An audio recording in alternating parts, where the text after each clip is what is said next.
Welcome to a narrative playthrough of Water Rights, a desert scenario featured in the 2002 Warhammer Skirmish supplement for Warhammer 6th edition.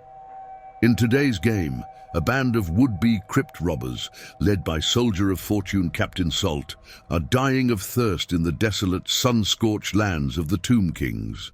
Their only hope for survival is a tiny oasis, which is unfortunately home to 3 giant scorpions, monstrous desert terrors who prey on any poor souls desperate enough to approach the spring. Captain Salt's band of tomb raiders is comprised of 5 lightly armored Free Company fighters and 4 unarmored bowmen. He is further supported by his second-in-command, Wolfgang Donnersmarck, a Count's champion and master of the Great Sword. Both Captain Salt and Wolfgang Donnersmarck enter battle in full-plate armor, which provides excellent protection, but is no doubt also roasting them like a pair of rotisserie chickens. The 3 monstrous scorpions lurking in the shade of the oasis are heavily armored themselves. They also have 3 wounds apiece, multiple attacks and poisonous stingers, not to mention they cause fear. Patiently, they wait for Captain Salt's ragged band to stagger into charging range. If 8 or more raiders are eliminated during the game, whether by exposure or violence, it will be considered an arachnid victory. Scorched by the desert sun and half mad with thirst, the raiders stumble toward the oasis. Until they drink from its waters, the soldiers may not run during the movement phase, and are in imminent danger of expiring due to fatigue, dehydration, and the merciless heat. At the beginning of each turn, a die is rolled for every thirsty soldier, and for every result of 1, a random raider succumbs to the elements. Now only 10 soldiers remain. If 7 more fall, the game is lost. During the Empire movement phase, several soldiers, including Wolfgang Donnersmarck and Captain Salt, rush toward the water's edge and drink. These raiders are no longer dying of thirst, and may shed their thirst tokens. However, they are now well within charging range of the giant scorpions, even though the arachnids will have to plow through the shallow water to reach them. 2 additional soldiers also move toward the water's edge, but cannot reach it this turn. Their thirst tokens remain, and they are still at risk of dying from exposure. Behind them, 3 resolute archers stand pat, despite their thirst, and bravely take aim at the giant scorpions. The bowmen loose their arrows in the shooting phase, hoping that lucky shots somehow pierce the scorpion's chitinous armor. Fortune is with the archers. Of the 2 arrows launched at the center scorpion, 1 strikes home, causing a wound. The 3rd archer shoots at the scorpion in front of him, striking the massive predator and miraculously scoring a critical hit. This inflicts 2 wounds on the giant arachnid, leaving it with just 1 remaining.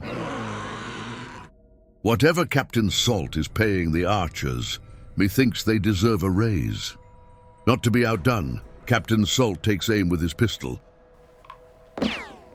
and promptly misses. Steady, Captain, steady. This concludes the Raiders portion of Turn 1.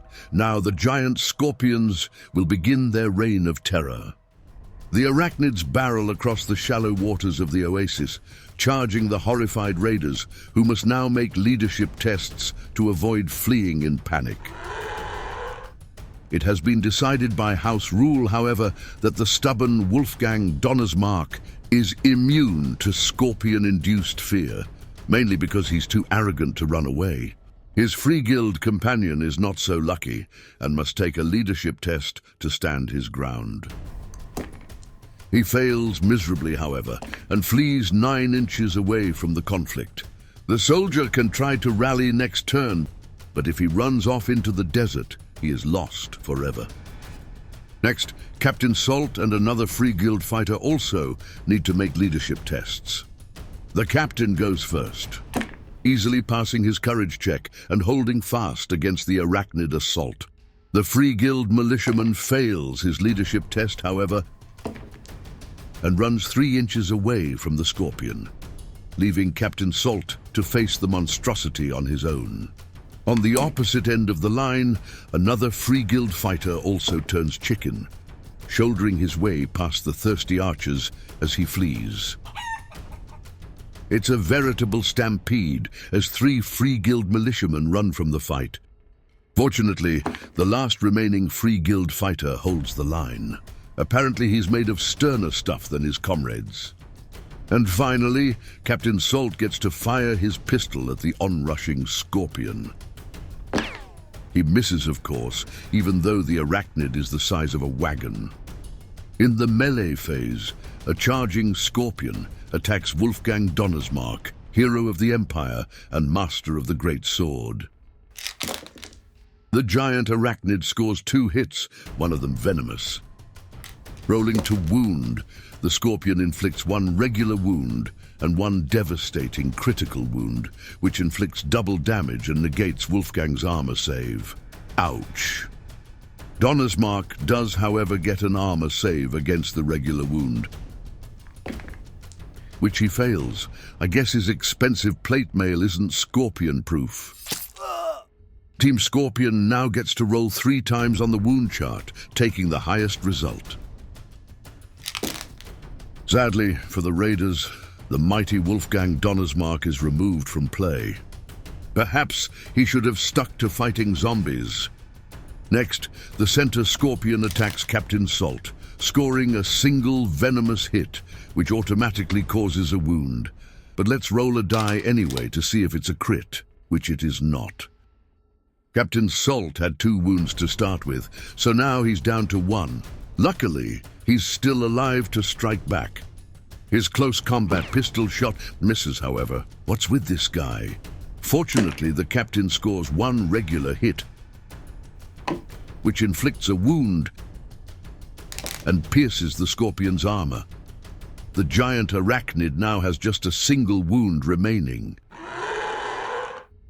And finally, the courageous Free Guild militiaman is struck and poisoned by the 3rd giant Scorpion, leaving the fighter wounded and face down in the burning sand. Plus, he's still thirsty. Thus ends a rather bloody turn 1.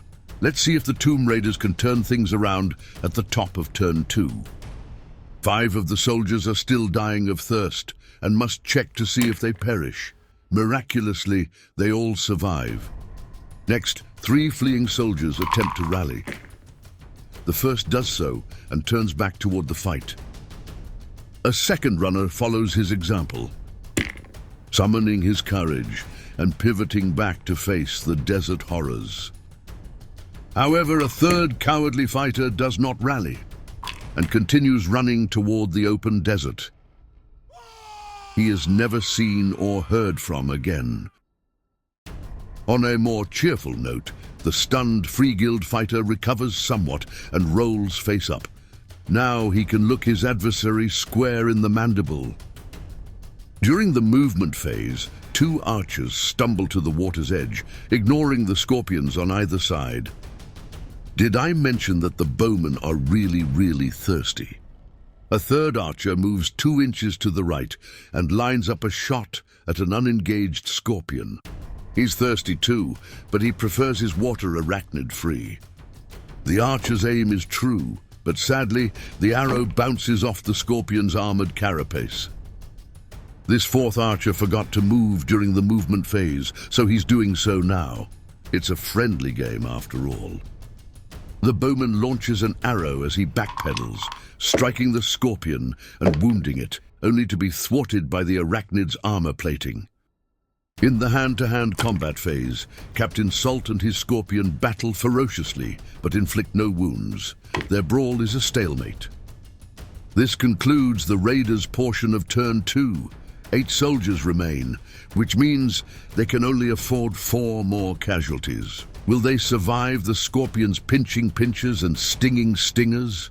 Let's find out. At the beginning of the arachnid turn, the unengaged Scorpion charges an archer and a Free Guild fighter. Both soldiers will have to pass a fear check to stand their ground. The archer fails his leadership role and runs completely off the map. fleeing into the desert hellscape. That's the last we'll ever see of him. The Free Guild militiaman digs in his heels, however.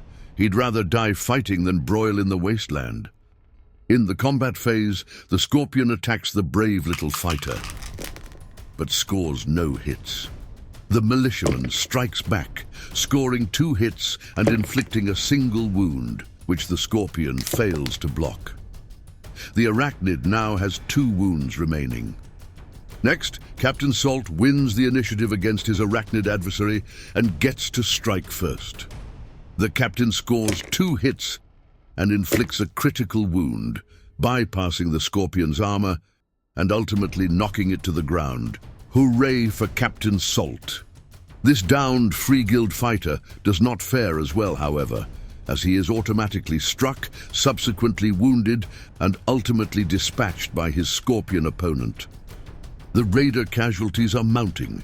Going into turn 3, only 6 soldiers remain. Let's see if they can dish out a little payback. But first we need to see if the thirsty archer succumbs to the heat. Fortunately, he does not, though he remains quite parched. During the movement phase, a former chicken prepares to charge the nearest Scorpion. He passes the requisite fear check and moves in on the giant Arachnid. Having quenched their thirst, 2 unarmored bowmen prudently back away from the water's edge and take aim at the Scorpion before them. In fact, all 3 remaining archers concentrate their fire on the wounded Arachnid, since it is the only unengaged target available. The first archer misses, but the second is on target, landing a critical hit and ultimately killing the giant Scorpion. 3 cheers for the plucky bowman. Next, Captain Salt attacks the downed Scorpion, automatically hitting 4 times and getting 2 wounds past the monster's armor. With a mighty hiss, the Arachnid expires. And finally, the formerly disgraced Free Guild fighter attacks the last Scorpion, striking the monster and miraculously scoring a critical hit, which leaves the beast stunned and defenseless. The second soldier pounces on this opportunity, dispatching the Scorpion with extreme prejudice. The battle for the Oasis is over, leaving the surviving raiders free to bask in its waters while feasting upon roasted Scorpion meat. Plus, maybe there's some treasure lying about. We hope you enjoyed this narrative playthrough of Water Rights, a Warhammer Skirmish scenario for Warhammer 6th edition. Thank you very much for joining us, and remember to stay hydrated.